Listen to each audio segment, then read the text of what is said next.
이제 기독교가 무리를 걷고 뭐 죽은 자가 살아나고 병든 자가 막 일어나고 이런 게 이제 기적이라고 생각하지만 그것도 기적 맞습니다. 예수님을 통해서 하나님의 통치가 이 땅에 도래한 것을 드러내는 기적 맞지만 기독교는 여전히 오늘날에도 우리 삶의 기적이거든요. 여러분, 기적이 뭘까요? 하나님께서 이 땅에 오셔서 통치하심으로 병든 자가 일어나고 죽은 자가 살아나고 막 이런 거 우리가 기적이라고 말하지 않습니까? 오늘날에도 살아계신 주님께서 우리의 삶의 자리에서 우리를 만나주시는 거, 이게 기적이거든요. 그 결과로 나타나는 현상이 기적이 아니라 하나님이 살아계셔서 오늘 우리 삶의 자리에서 나를 만나주시는구나, 이거를 경험하면 꼭 병이 낫고 무리를 걷고 막 그러지 않아도 하나님이 살아계셔서 우리 삶 가운데 기적을 일으킨다는 것을 우리가 오늘도 경험하는 거 아니겠습니까? 우리가 이제 일상적으로 경험하는 기적이 뭘까요? 하나님께서 살아계셔서 오늘도 우리에게 말씀하신다는 겁니다. 그래서 기독교의 가장 위대한 기적은 오늘도 주님께서 나에게 말씀하시는구나, 그게 기적이거든요. 우리가 왜 예배에 집중해야 될까요? 엄청 피곤하고 뭐 바쁘고 분주하고 여러 가지 생각이 있지만 우리가 예배하는 순간에 모든 걸 내려놓고 왜 하나님께 집중해야 될까요? 왜 이상진 간사가 설교할 때 저 사람의 말에 귀를 기울여야 될까요? 제 말이 감동적이어서가 아니라 오병이어 같은 한 사람의 설교를 통해서 하나님이 2024년에도 나에게 말씀하시거든요. 그게 기독교의 기적인 거예요. 그러니까 예배 중에 주께서 말씀하시는 것을, 그 말씀하시는 기적을 경험하지 못하면 우린 기독교에서 경험할 수 있는 기적은 아무것도 없는 거예요. 그래서 우리가 예배 드릴 때, 함께 주님의 말씀에 귀를 기울일 때 하나님께서 우리에게 뭐라고 말씀하시는가 귀를 기울여야 된다는 것입니다. 준비되셨죠? 네, 딴 생각하지 말고 말씀에 집중해요. 네, 저 뒷동네도. 네, 우리 누가복음 10장 25절부터 37절까지 읽겠습니다. 누가복음 10장 25절부터 37절까지. 어떤 율법 교사가 일어나 예수를 시험하여 이르되 선생님, 내가 무엇을 하여야 영생을 얻으리이까?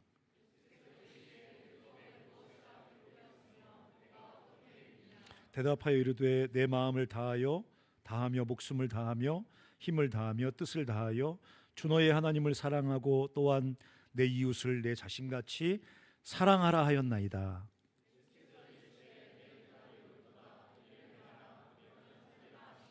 그 사람이 자기를 옳게 보이려고 예수께 여짜오되 그러면 내 이웃이 누구니까?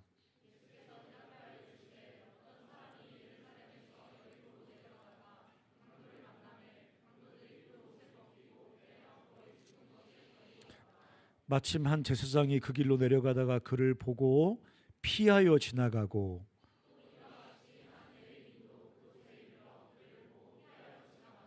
어떤 사마리아 사람은 여행하는 중 거기 이르러 그를 보고 불쌍히 여겨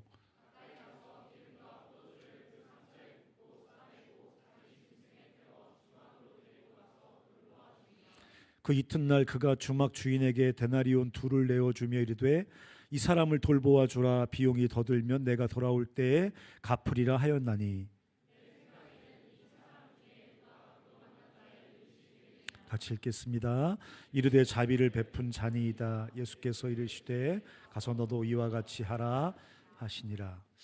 한 사람, 제 친구 한 사람, 오랫동안 만나온 친구인데 한 친구와 대화하면서 그 친구가 저에게 한 30분 대화하는 동안에 여러 번 반복해서 했던 말이 있습니다. 그 말은 뭐냐면 죽지 못해 산다는 말이었습니다.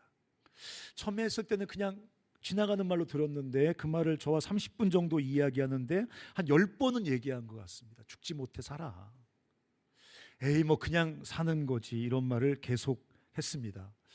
그 친구랑 만나고 돌아오면서 계속 제 머리에 그 말이 남아서 여러 가지 생각을 하게 됐습니다. 하나님의 형상대로 지음받았다고 말하거든요.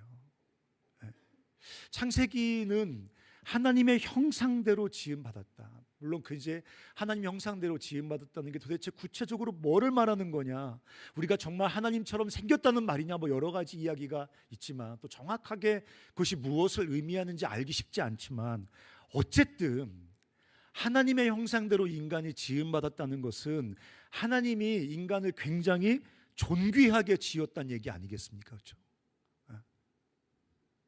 굉장히 존귀하게 지었다는 얘기입니다. 보통 그 당시 고대 근동지방에는 신의 형상을 어디다 쓰냐면 주로 왕에게만 썼습니다. 황제에게만 썼습니다. 나라를 다스리는 어떤 왕 같은 신분을 가진 사람에게만 신의 형상이라고 이름을 붙였습니다. 근데 기독교는 하나님, 창조주 하나님은 굉장히 특별하고 혁명적입니다.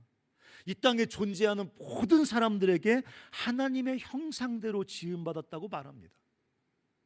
그리고 우리가 요 며칠 잠 잘 못 잤죠, 그렇죠?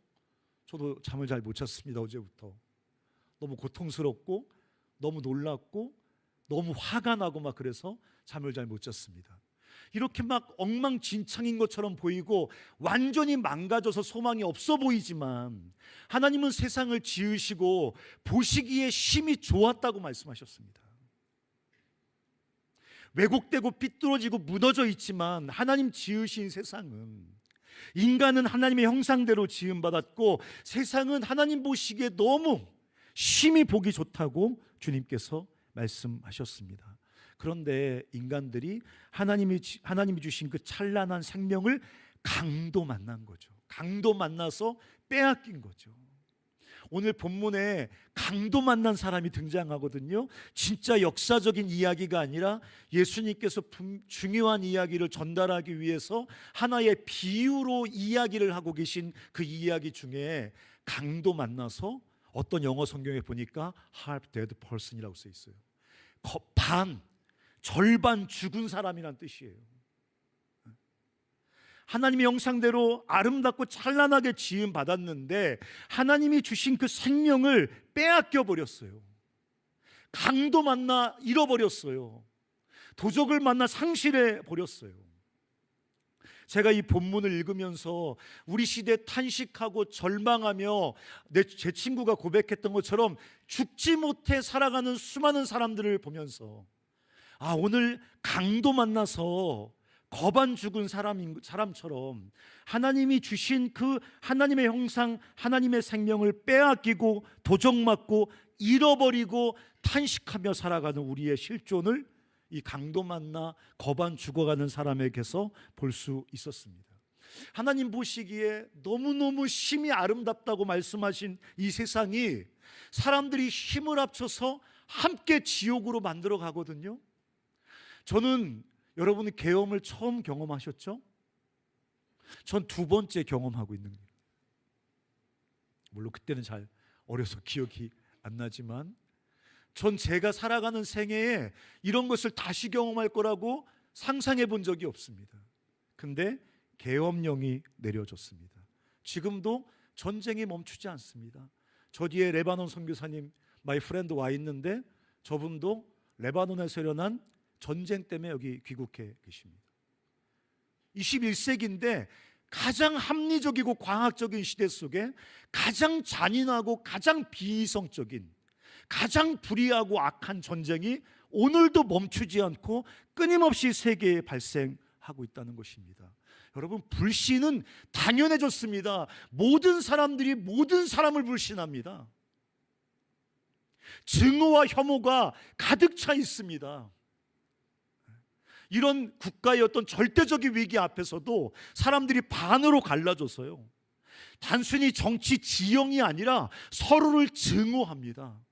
서로를 혐오합니다. 하나님 보시기에 심히 좋았다고 말씀하신 그 세상이 그 하나님의 선하심과 아름다움을 빼앗기고 지옥처럼 만들어 가고 있다는 것입니다. 어떤 사람들은 이렇게 말하고 싶을지 모르겠습니다. 원래 그런 거지 뭐. 세상은 원래 그런 거지 뭐.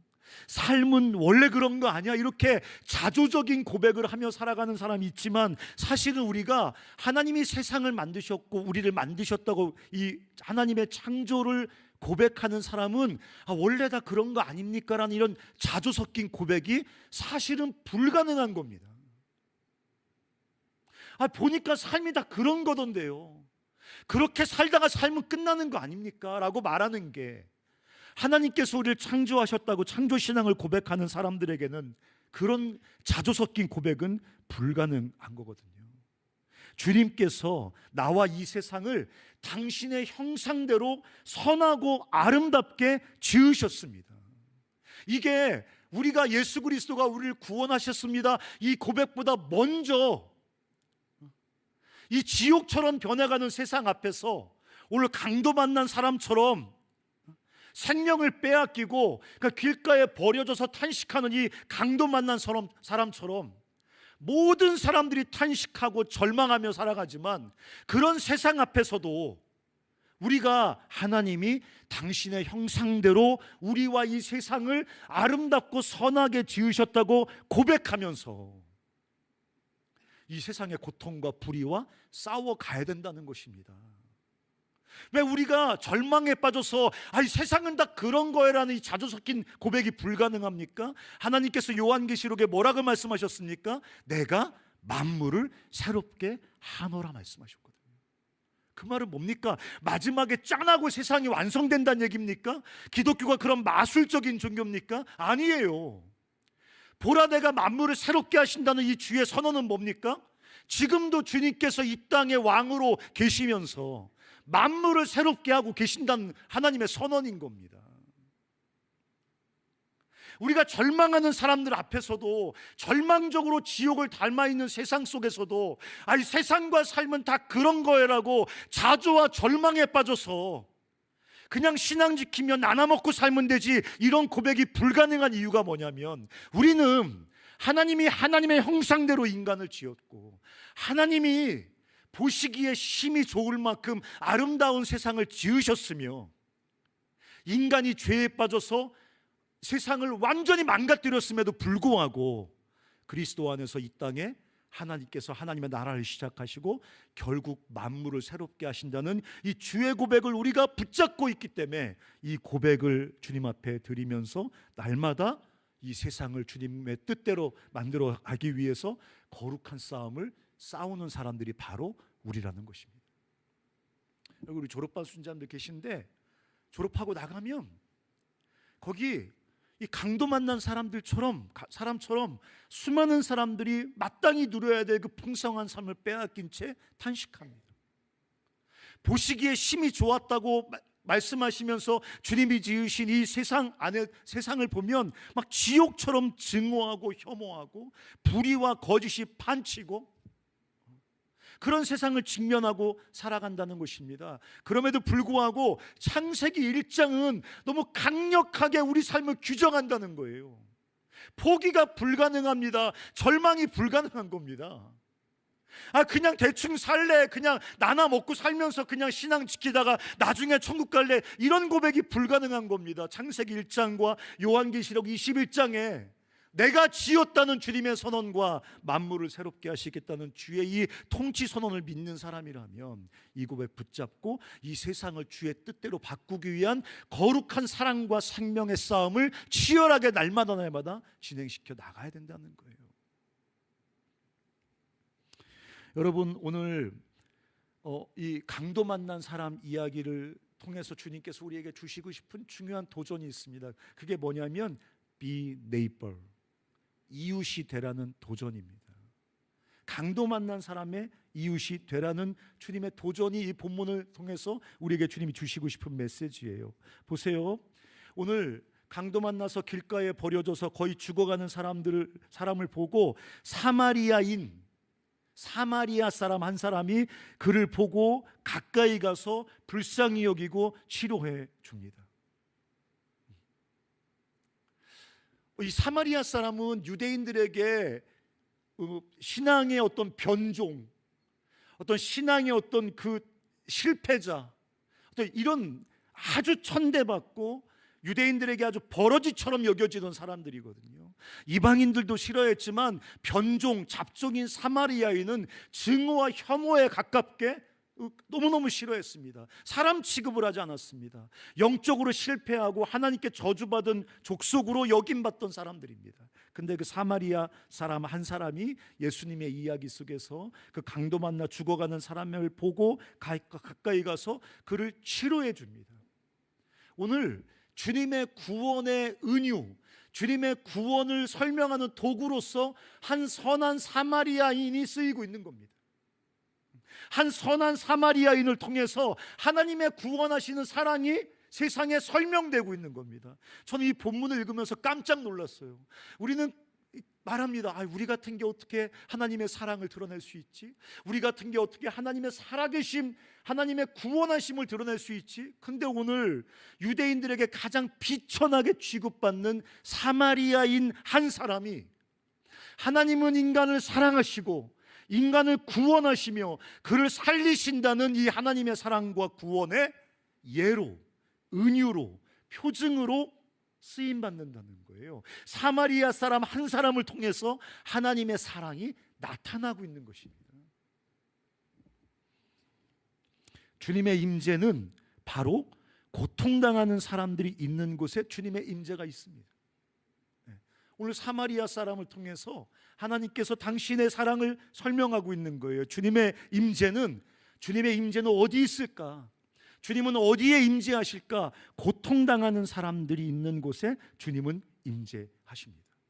그리고 오늘 이 사마리아 사람처럼 고통당하는 이웃들을 섬기는, 고통당하는 사람들을 섬기는 그 이웃들을 통해 계십니다. 우리 친구들이 가끔 말하지 않습니까? 야, 하나님 보여줘봐, 나 그럼 믿을게. 하나님은 안 보여, 보여줄 수 없어라고 말하고 싶지만 성경은 그렇게 말하고 있지 않습니다. 하나님은 고통당하는 사람들이 있는 곳에 임재하신다는 거예요. 사랑으로. 더 구체적으로 말하면 고통당하는 사람들을 돕는, 고통당하는 사람들의 이웃이 되는 사람들, 그들을 통해서 하나님은 나타난다는 것입니다. 하나님의 사랑이, 하나님의 구원이 나타난다는 거예요. 하나님은 고통당하는 사람들에게 매여 있으신 분입니다. 구약 성경 보면 우리는 그 십계명 같은 거 보면서 여러 가지 얘기하고 구약 성경 읽으면서 성전의 규칙들 이것저것 기억하지만 사실 구약 성경에 나오는 수많은 율법을 하나로 요약하면 이웃을 사랑하라는 거예요. 근데 주님이 말씀하시는 이웃은 어떤 이웃이냐면 우리 주위에 고통당하는 이웃을 사랑하라는 것입니다. 가난하고 고통당하는 사람들을 사랑하지 않는 유대인들을 그럴 수 있지 않습니까? 우리가 종교적으로 윤리적으로 살아가면서 꼭 고통당하고 가난한 이웃들을 그렇게 돌봐야 되는 것을 절대적인 의무로 우리가 생각하지 않지 않습니까? 근데 주님은 가난한 사람들을 돌보지 않는 이스라엘 백성들을 향해서 맹렬하게 책망하십니다. 마치 십계명에 하나님을 버린 사람들처럼 하나님을 섬기지 않는 사람을 책망하듯이, 우상 섬기는 사람들을 책망하듯이 가난하고 고통당하는 이웃들을 돌보고 섬기지 않는, 그들을 모른 척하는 이스라엘 백성들에 대해서 하나님을 섬기지 않는 백성들, 하나님을 배반한 백성들을 책망하듯이 강렬하게 책망한단 말이에요. 우리가 뭐를 알 수 있습니까? 하나님은 고통당하는 사람들에게 매여 있습니다. 하나님은 가난한 사람들에게 매여 있습니다. 우리는 십자가를 보면서 나의 죄를 위해 고통당하신 하나님을 생각할지 모르겠지만 구약 성경의 하나님의 고통은 하나님 백성이 돌보지 않는 가난하고 고통당하는 사람들의 고통 속에 하나님의 고통이 있는 겁니다.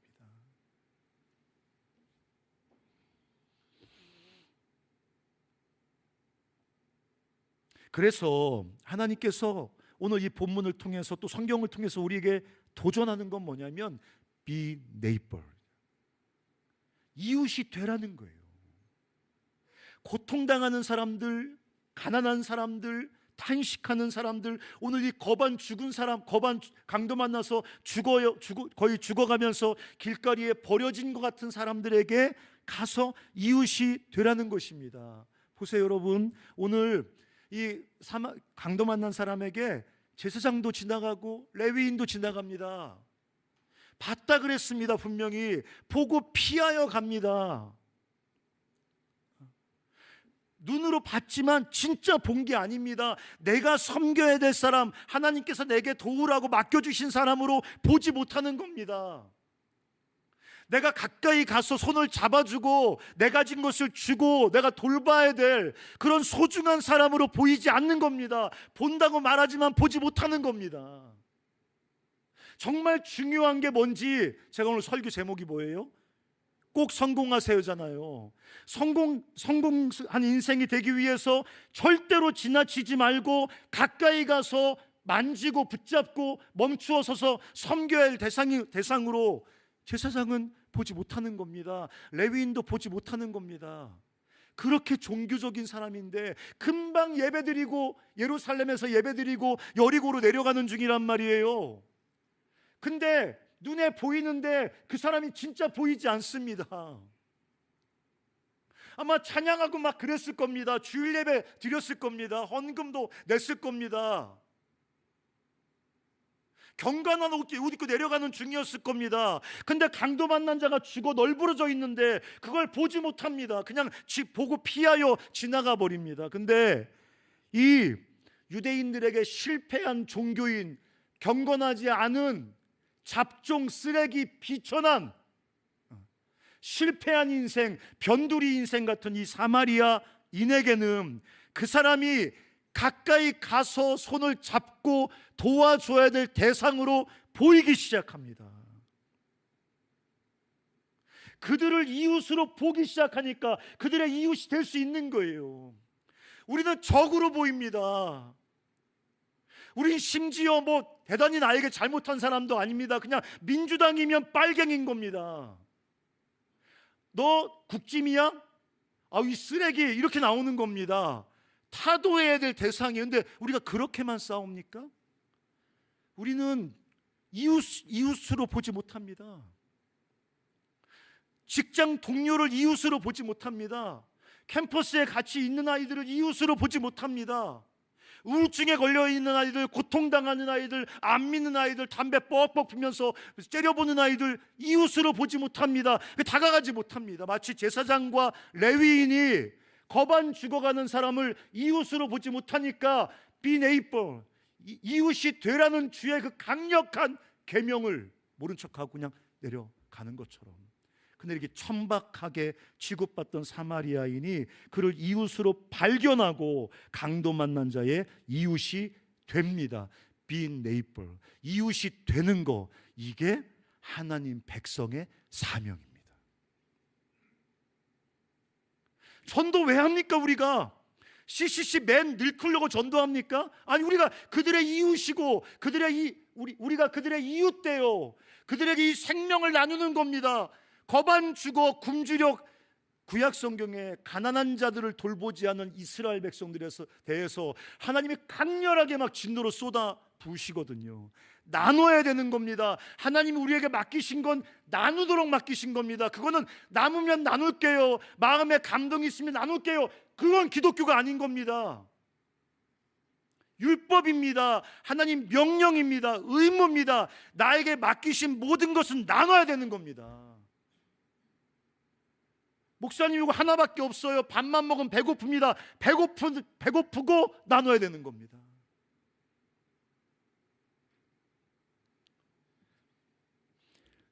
be neighbor. 우리는 주여 내게 능력을 주셔서 내 옆에 있는 사람을 경쟁에서 완전히 제쳐버리고 이 길에서 이웃은 모르겠고 나만 독보적으로 행복한 삶을 살게 해주시옵소서. 말은 주여, 거룩, 경건, 할렐루야, 아멘, 감사, 막 말을 하지만 가만히 들어보면 그 기도를 통해서 우리가 얻고 싶은 건 뭡니까? 정말 우리가 되고 싶은 내 삶의 모양은 뭡니까? be neighbor가 아니라 독보적인 독점자가 되고 싶은 겁니다. 어떤 필요도 없는, 어떤 결핍도 없는, 그건 절대로 성공이 아닙니다. 이 땅에 사시는 동안 성공했다는 말을 들을 수 있을지는 모르겠습니다. 하지만 영원한 주님의 통치 속에서 여러분은 절대적으로 실패한 사람입니다. Be neighbor. 이게 우리가 이 땅에 졸업한 사람들이 캠퍼스 떠나서 세상 나가고 직장 나가고 뭐 학교 가고 병원 가고 뭐 어디 가서 여러분이 살아야 되는 가장 본질적인 목적, Be neighbor. 이웃이 되는 겁니다. 여러분, 제가 이 본문 읽다 깜짝 놀랐어요. 하루를 같이 보냈더라고요. 그렇죠? 데리고 가서 주막에서 자고 그 다음날 이튿날 출발했으니까. 저는 이런 사람과는 절대로 하루 보내고 싶지 않습니다. 만약에 정말 제가 마음이 진짜 어떻게 동해서 주막까지 데리고 갔으면 아마 2데나리온 돈 주고 즉시 딴 데 가서 다른 호텔 가서 잤을 겁니다. 1박 2일을 함께 보냅니다. 고통당하는 사람과 막 이렇게 다쳐서 시름시름 앓는 사람과 시간을 보내는 건 굉장히 고통스러운 일입니다. 편안할 수 있는 우리의 권리와 에너지를 뺏어가는 일입니다. 근데 1박 2일을 함께 보내요. 완전히 코저널스예요. 코저널스. 함께 대가를 지불합니다. 데나리온 2를 이틀 품삯으로 냈습니다. 제가 찾아보니까 그 당시에 이 주막이 이거 먹는 데 아니에요. 호텔이 여관 싸구려 여관이에요. 하루 숙박비가 32분의 1 데나리온이랍니다. 32분의 1 데나리온. 좀 더 비싼 데 가면 12분의 1 데나리온이 하루 숙박비랍니다. 왜 두 데나리온을 준 겁니까? 병세가 심각했던 거죠. 그러니까 치료를 위해서 자기는 가지만 아마 상당 기간 그 주막에서 여관에서 치료를 받아야 되니까 충분한 비용, 12분의 1이면 꽤 괜찮은 호텔 숙박비인데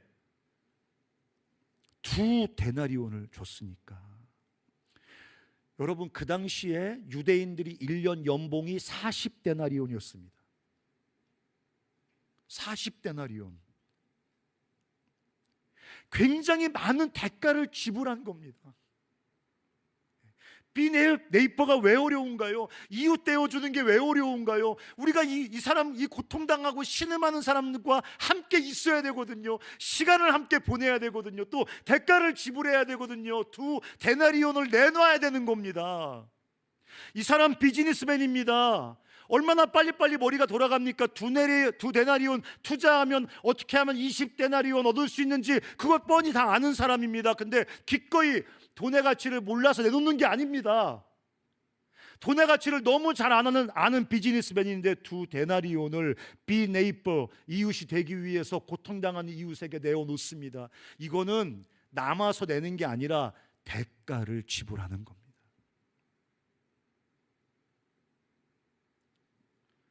아유, 간사님 그거 어떻게 그렇게 합니까? 먹고 살기 죽을 것 같아요. 오늘.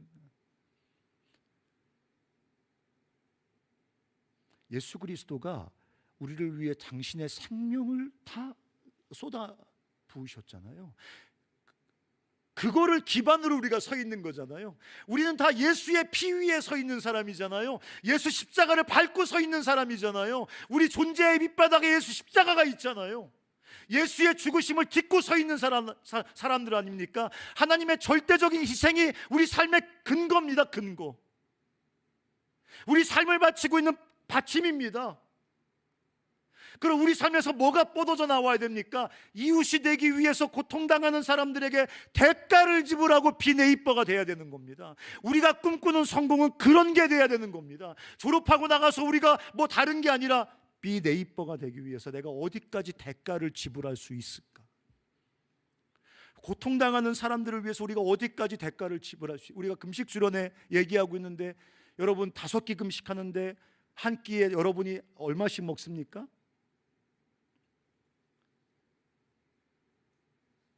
물론 이제 편차가 심하게 많이 처먹는 애들은 또 좀 비싸게 먹을 테고 적게 먹는 애들은 뭐 1,000원이면 먹겠고 이렇게 하겠지만 보통 한 우리가 5,000원 정도 먹지 않습니까? 그럼 5끼면 25,000원이거든요.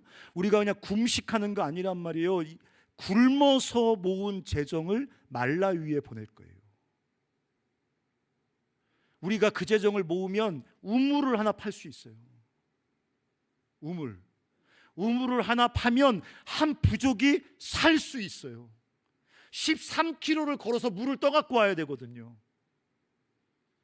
그걸 살 수 없는 환경이에요. 우리가 5끼 굶어서 헌금을 모아서 말라위에 보면 우물을 하나 팔 수 있어요. 우리가 이웃을 도울 땐 이렇게 도와야 되는 거예요. 우리가 굶어서 모은 재정으로, 우리가 대가를 지불하고 모은 재정을 보내야 되는 거예요.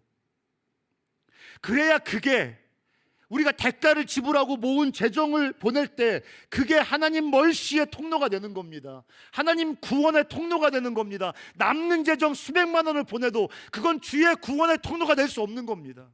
왜 부자들의 구제가 중요하지 않고 우리같이 평범한 사람들의 작은 재정을 모아 보내는 게 왜 중요할까요? 수억 원을 보내도 하나님의 구원하심의 통로가 되지 않으면 그냥 수억 원일 뿐인 겁니다. 그거는.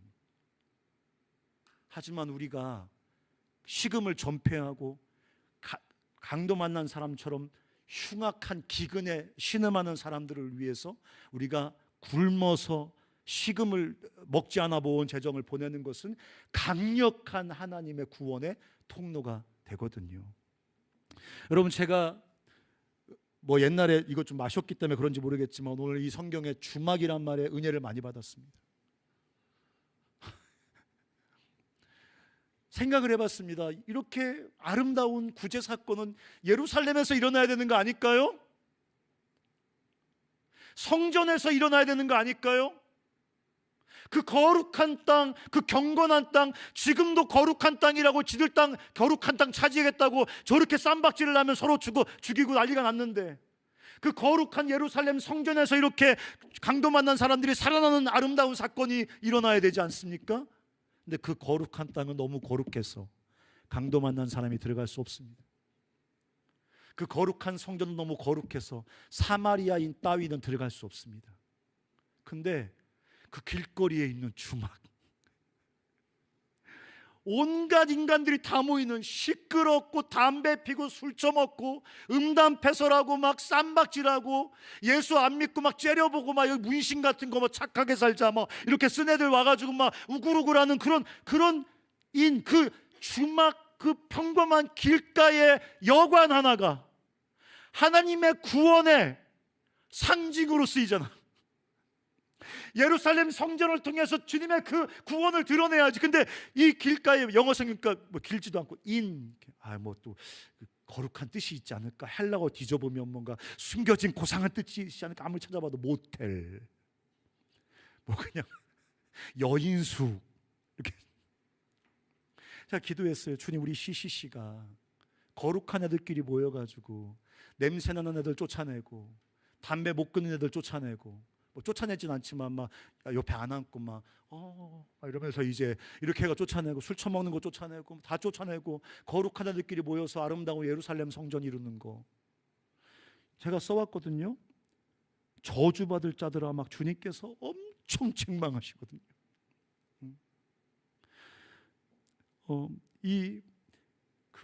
이웃, 고통당하는 이웃들을 환대하는 거룩한 공동체. 그래서 제가 써놨어요. 우리는 예루살렘 성전인가 길목에 있는 주막인가.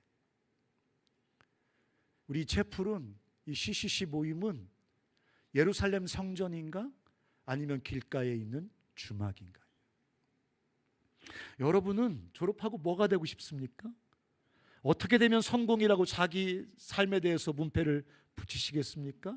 예루살렘 성전처럼 강도 만난 곳 따위는 근처도 오지 못하는, 사마리아인 따위는 그 사방 50m 앞에서는 볼 수도 없는 그렇게 깔끔하고 정돈되고 경건하고 거룩한 삶을 평안하게 사는 것,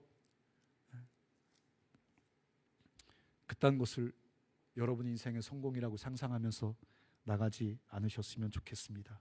기독교의 가장 위대한 약속은 우리의 멀시, 우리의 그 섬김과 사랑을 통해서 하나님의 멀시가 나타난다는 것입니다. 이게 너무너무 좋습니다.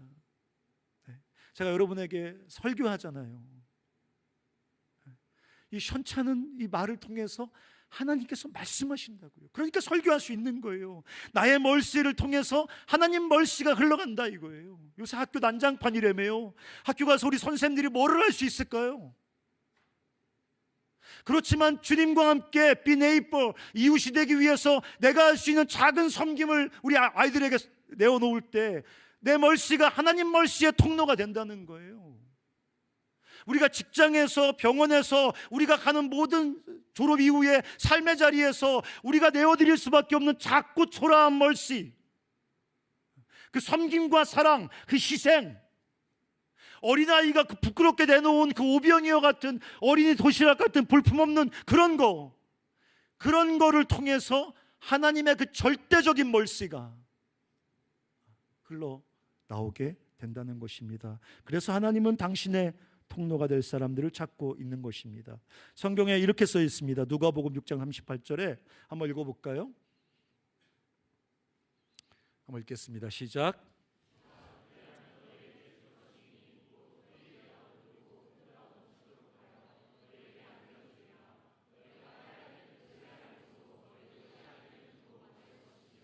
네, 남에게 주어라. 그러면 너희도 뭐라고 써 있습니까?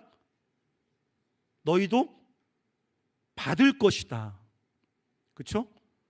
남에게 주어라. 그러면 너희도 받을 것이다. 말에다 누르고 말은 통 말하는 통. 뭘 담는데 공간이 있으면 많이 안 당기니까 막 흔들어서 꽉꽉 채우는 걸 말하는 겁니다. 말에다 누르고 흔들어 넘치도록 후하게 담아서 너에게 안겨주실 것이다. 이렇게 하니까 사람들이 어떻게 생각합니까? 교회에서 뭐라고 말합니까? 주면 하나님께서 10배로 갚아주신다는 거예요. 그건 주는 게 아니에요. 그건 투자를 하는 거예요. 그 정도면 코인이에요. 10배로 갚아주는 거는. 그런 말이에요. 얘들아 줘라. 그러면 너희도 받는데 그냥 1:1로 받는 게 아니라 10배는 받아주실 거니까. 이건 부자 된다는 약속을 하고 있는 게 아니에요. 절대로 11조를 교회에 내면 여러분 수입의 10분의 1이 줄어들지, 그게 10배가 돼서 여러분 부자 되는 거 아닙니다. 절대로. 우리가 옆에 강도 만난 사람 같은 사람에게 무엇을 주면 2데나리온이 사라지는 거지, 그게 투자가 돼서 10배로 20데나리온이 통장에 꽂힌다는 그런 약속이 절대 아닌 겁니다. 그런 사기꾼들에게 속으면 안 되는 겁니다. 그럼 이 약속은 뭡니까? 부자 된다는 게 아니라 그렇게 멀씨의 통로가 되면 계속 주께서 흐르게 하신다는 얘기를 하는 겁니다. 계속 쌓으려고 하면 주님은 그딴 데 쌓는 데는 관심이 없으십니다. 그거 뭐하러 쌓습니까? 걷다가. 우리 생명이 소유의 넉넉함에 있지 않다고 주님께서 말씀하셨는데, 소유가 많아지면 생명이 풍성해지는 게 아니라고 주께서 명백하게 말씀하셨는데, 우리를 사랑하시는 주님이 그 풍성한 생명과 아무 상관도 없는 소유를 여러분의 삶에 계속 쌓으시겠습니까? 여러분의 생명의 풍성함은 여러분의 소유가 얼마나 흐르냐에 달려있는 거지, 여러분이 소유를 얼마나, 여러분 이렇게 설교 듣고 나가도 또 세상 나가면 얼마나 바보 같은 생각을 하냐면, 소유를 얼마나 쌓아서 삶을 풍성하게 만들 것인가라는 그 돌대가리 같은 생각을 합니다. 주라, 흘려보내라, 쌓아두지 마라. 쌓인 네 재물에 하나님의 생명이 담기는 게 아니다. 흘려보내면 네가 걱정하는 것처럼 빵원 되는 거 아닙니까? 흘려보내면 계속 흐르게 한다 이거예요. 한 번도 안 가본 천국은 그렇게 철석같이 믿으면서, 한 번도 안 가봤으면서 꿈엔 본 적 있습니까? 성경은 뭐 천국을 자세히 설명합니까? 그런 천국은 덥석 그냥 철석같이 믿으면서 주라, 그러면 끊이지 않고 흐르게 하겠다는 이 천국의 원리는, 천국은 믿으면서 천국의 원리를 안 믿는 거는 제가 볼 때 여러분은 천국 가기 어려우실 겁니다. 이건 그냥 협박이에요. 그냥. 여러분, 제가 천국의 원리대로 전혀 살지 않는 사람은 천국에 가면 어색해서 못 삽니다. 안 가는 게 나을진 않지만 그래서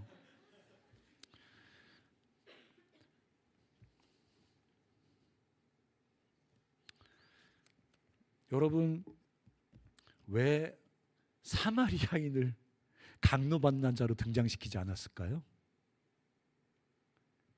만약에 강도 만난 사람이 사마리아인이었다면 얘기가 더 재밌지 않습니까? 저렇게 천박한 사마리아인, 그렇지만 강도 만난 사람, 그래도 내가 도왔어 하면 얘기가 될 것 같은데 왜 사마리아인을 강도 만난 자로 등장시키지 않고 사마리아인을 하나님의 뜻에 순종한 사람으로 등장을 시켰을까요? 이거는 유대교가 얼마나 철저하게 실패하고 있는지를 주님께서 아주 강하게 책망하고 있는 것입니다.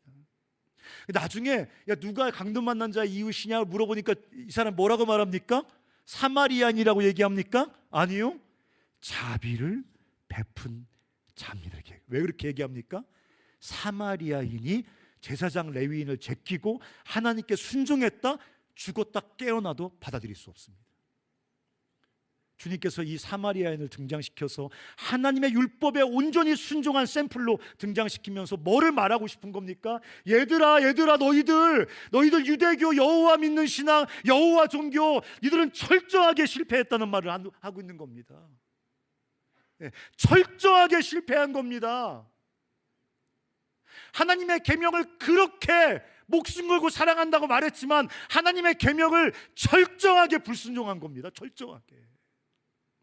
저는 겁이 납니다. 나도 그러고 있지 않은 건가? 나도 뭐 설교하고 뭐 목사라고 왔다 갔다 하고 일주일 내내 종교적인 관련된 일하고 말만 하면 무슨 경건신앙 뭐 영성 맨날 이딴 얘기하지만 오늘 제사장과 레위인과 율법사처럼 철저하게 주의 뜻을 순종하는 데서는 완전하게 실패한 겁니다. 완전하게.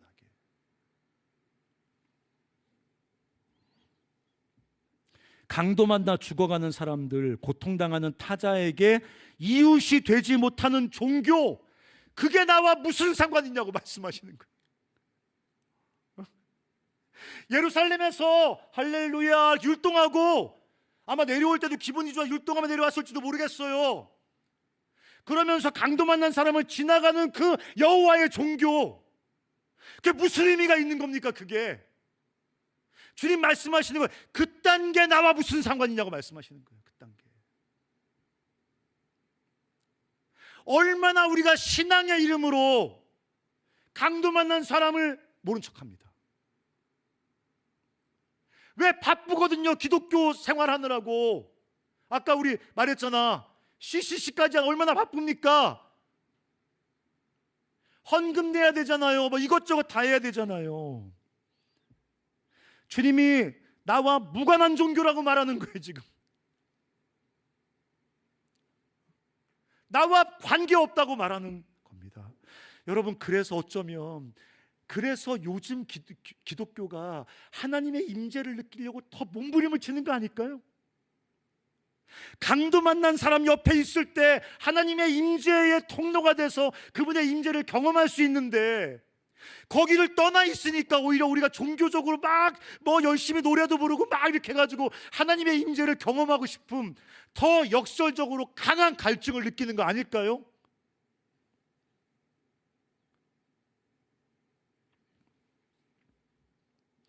유대인들의 종교는 너무 충격적인 것은 그들을 더 인크루바티스 인생, 제가 늘 얘기해요. 안으로 굽어진 인생, 자기 안으로 함몰된 인생, 자기만을 향하는 인생, 자기만을 위하는 가장 지독한 우상숭배. 놀랍지 않습니까? 유대교가 오히려 그들을 더 자기 안으로 인크루바티스 인생, 이방인 꺼져라, 사마리아인 꺼져라, 담배 피면 꺼져라, 술 처먹으면 꺼져라, 다 꺼져라. 종교가 그 사람들을 더 자기 안으로 오므라지게 할 수 있다는 굉장히 무서운 종교를. 간사님, 그건 옛날에 유대교나 그런 거지. 그렇습니까?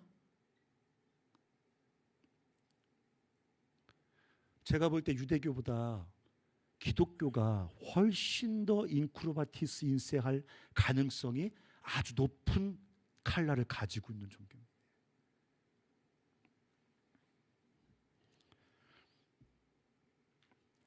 밖을 향한, 내 이웃들을 향한, 고통당한 내 타자들을 향한 무관심을 도대체 어떻게 극복할 수 있을까 도대체? 이 신앙의 2단계를 벗어나서 좀 위로 좀 더 성숙하고 싶습니다. 그만 성숙해도 됩니다.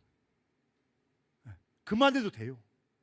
우리가 고민할 건 뭐냐면 도대체 내 안에 갇혀서 어떻게 이 나라는 자아라는 이 철통 같은 벽을 뚫어버리고 내 바깥에 고통당하는 이웃을 향해 우리가 나갈 수 있을 것인가? 이 타자를 위한 무관심을 어떻게 극복할 것인가? 어떻게 이웃이 되어 주님과 함께 타자를 향해 나갈 것인가? 주님 뭐라고 말씀하셨습니까? 예수가 죽은 것은 너희로 하여금 다시는 자기 자신을 위해서 살지 못하게 하려 함이라. 고린도후서 5장 15절 말씀. 예수 그리스도께서 우리를 위해 죽으신 것은 너희로 하여금 다시는 자기 자신을 위해 살지 못하게 하려 함이라. 여러분이 자아를 뚫고 나가는데 뭐가 필요했다는 겁니다. 뭡니까? 예수의 죽으심이 필요했다는 겁니다. 성령이 오셔서 성령의 열매는 뭐라고요? 사랑과 8개가 다 관계적인 인격이에요. 성령이 충만하면 미쳐서 발광하는 게 아니라 성령이 충만하면 나의 벽을 뚫고 나가서 이웃을 섬기게 되어 있습니다. 성령이 충만하면 강도 만나 버려진 인생을 향해 나아갈 힘이 생깁니다. 십자가의 능력으로, 성령의 능력으로 우리가 주님과 함께 이 자아라는 이 지독한 어둠의 장벽을 뚫고 타자를 향해 나가야 되는 것입니다. 결론, 크리스찬 할 때 CH 이렇게 크리스찬 다 쓰면 길으니까 어떻게 씁니까? X하고 IAN 쓰죠. X가 그리스도라는 말에 약어로 쓰이지 않습니까? 그렇죠? X. 이게 알파벳 X가 아닙니다. 헬라어 키입니다. 키. 크리스투스 할 때 그 라틴어고 그 헬라어 이 X로 그리스도가 시작합니다. 이 X. 이재철 목사님 설교 드리면서 이 X 얘기하시는 거 제가 듣고 여러분에게 꼭 얘기해 주고 싶었습니다. 보세요. 대문자 X를 상상해 보세요. 가운데 점이 여러분입니다. 위에 요거는 뭡니까? 하나님의 사랑을 받고 있는 나를 말하는 겁니다. 느끼든 못 느끼든 여러분 같은 사람들을 예수의 형상으로 변화시켜서 천국에 넣어주신다? 이거 놀라운 사랑 아닙니까? 우리가 아무리 깝싹거리고 술 처먹고 담배 피고 막 그래도 주님이 결국 그분의 은혜와 사랑으로 우리를 그리스도의 형상으로 완성시키는 이 하나님의 은혜가 우리를 향해 있습니다. 근데 그 밑에 X는 뭡니까? 그 사랑을 받은 우리를 통해서 이웃을 향한 사랑으로 흘러가야 된다는 겁니다. 근데 여러분 보세요. 이게 커지면 이게 커지는 걸까요? 아닙니다.